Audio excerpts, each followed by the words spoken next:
Hi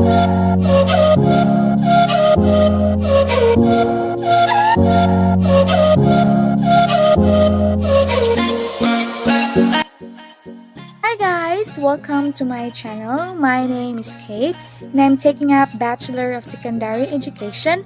For today's video, it is an educational video.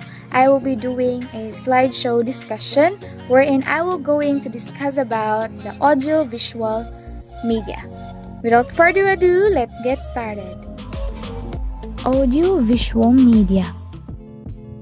Audio-visual materials are the most complete resources for teachers due to their availability and versatility. Because of this, it strengthens teachers' skills in making teaching learning process more effective and develop lesson plans that are simple and easy to follow that stimulate interest and participation of students. Audio-visual materials, they also enhance the learning experience of students and teachers alike. Now, let's proceed to definition of concepts. Audio material, tools to convey information through sound. Examples are radio, tape recorder, audio cassette player, and many more. Visual material, tools to convey information through sight. It encompasses a wide range of forms, including photographs, cinema and video films, videotapes, painting, drawing, and others. Audio-visual material, a combination of both sight and sound to convey information. It also defined as training or educational materials directed at both senses of hearing and the senses of sight. Films, recording, photographs, and etc. are used in classroom instruction. Audio refers to the sound reproduced by a computer or any other device able to play it. Video, electronic medium for recording, copying, and broadcasting moving visual images. Next, function of audio-visual materials. First, teaching music, literature, science, and documentation activities. Second, teaching language and other content areas.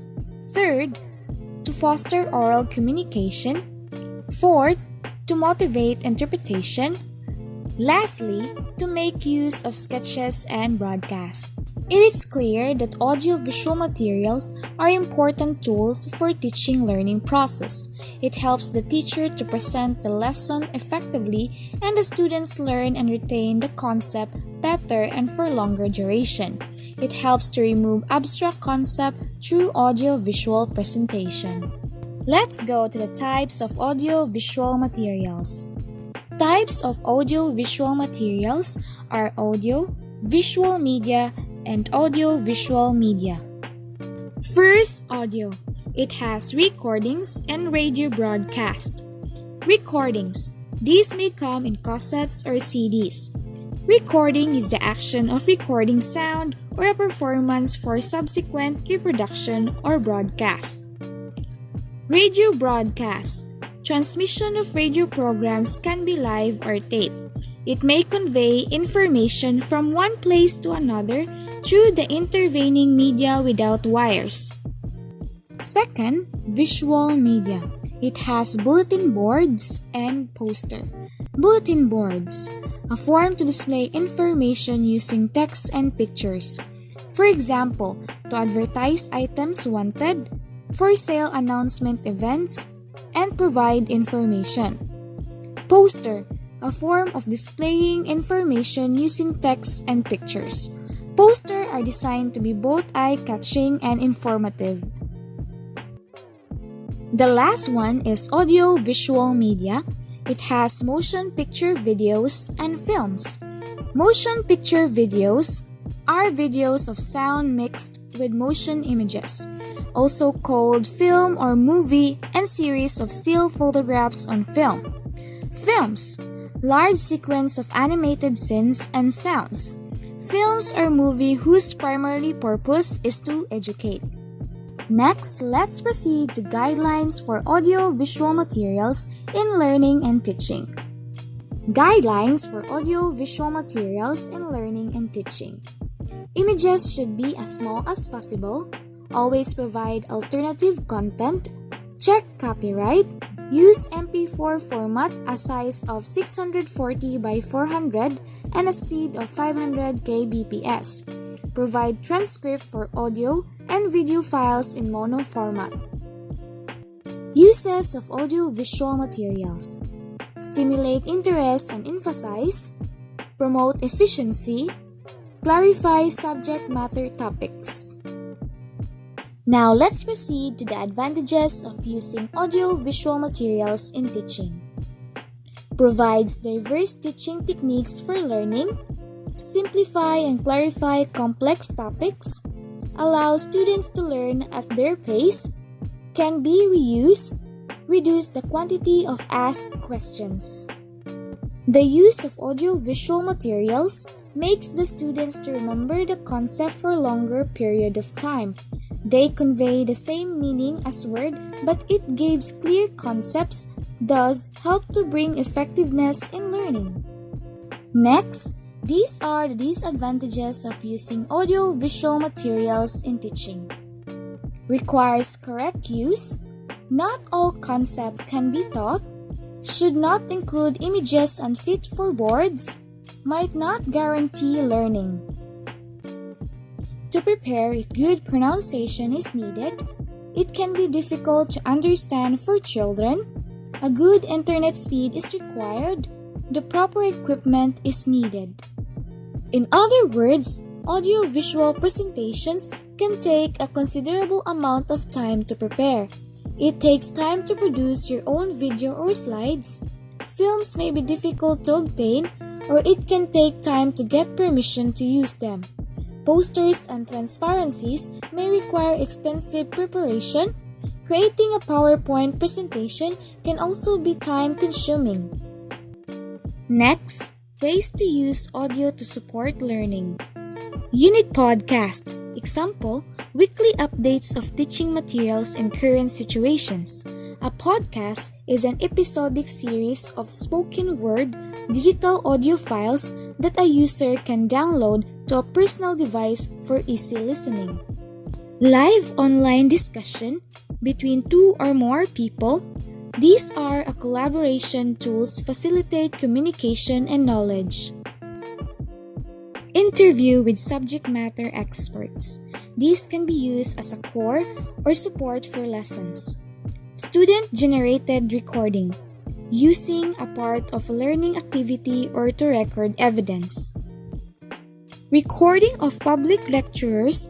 Those can be repurposed and used for different contexts and subjects.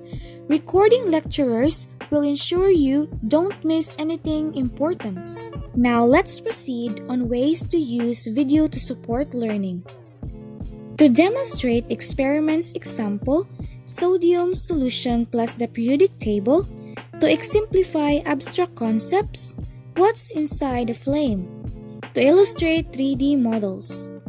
To demonstrate time passage example, awesome HD slinky slow motion. To demonstrate decision-making processes, X-conflict in the workplace, sources and solutions. To summarize, to illustrate performances and music.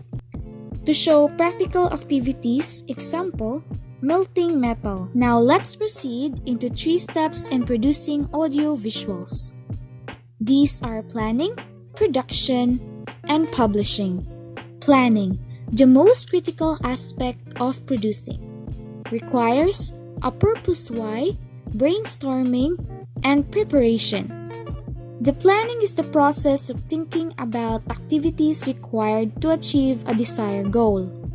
It is the first and foremost activity to achieve desired result.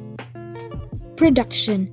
The shooting or recording stage is what most people consider the production phase of an audio or video project. Publishing. The publishing phase is the final part of producing audio or video for education purposes, and it is often referred to as post-production, requires editing. Next, programs to create, edit, and publish videos. To create: Audacity, to record and arrange videos; GarageBand, to record and edit sounds; Window Media, to record and edit video. To edit: Window Movie Maker, it is free use to edit; Virtual DJ, it is free use to edit sound and video; QuickTime Pro, it is a video editing software. To publish: use the web accessing to YouTube, Vimeo, or SlideShare. Conclusion: to include, teachers must educate themselves in the new tools to enrich the learning process of their students. Thus, the use of audiovisual materials should be encouraged to enhance what we learn and teach.